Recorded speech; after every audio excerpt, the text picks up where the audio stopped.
एक बार एक बहुत बड़ा व्यापारी अपने बेटे को किसी बात से डांट रहा था और डांटते हुए बोल रहा था, तेरी जगह यदि कोई और होता ना तो मरे हुए चूहे से भी पैसा कमा लेता, और तू इतना बड़े व्यापार को भी ठप करने में लगा है।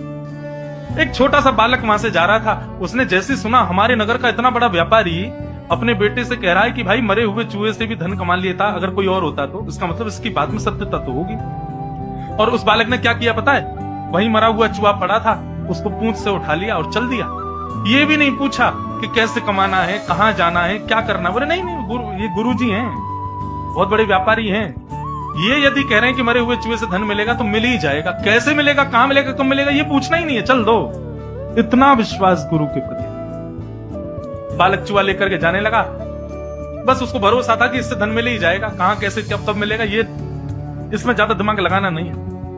इतने में सामने से एक दूसरे सेठ जी आ रहे थे, उनकी बेटी संग चल रही थी, बेटी के हाथ में एक बिल्ली थी, बिल्ली बार बार खोंचा मार रही थी, उसको भूख लग रही थी, तो वो अपने पिता से बोली मेरी बिल्ली बहुत भूखी है।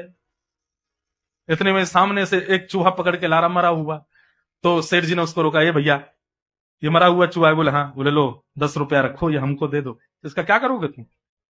और बिल्ली ने उसका भोजन कर लिया, सेठ जी वहां से चले गए और बालक नाचने लगा, देखो गुरु वो कह रहे थे मरे हुए चूहे से भी धन मिल गया मुझे धन। और फिर आगे कथा तो बहुत बड़ी है कि फिर वो उसने 10 रुपए के कुछ लकड़ी खरीदी, उनको बेच करके और लकड़ी खरीदी, एक लकड़ी का बहुत बड़ा व्यापारी बन गया, शमशान में लकड़ियां देने लगा। एक बार एक नगर के बहुत बड़े व्यापारी की माताजी का देहांत रात्रि में हो गया, बहुत वर्षा हो रही थी, सब लकड़ियां गीली पड़ी थी, चिता में अग्नि लगाने के लिए, चिता बनाने के लिए लकड़ी नहीं थी।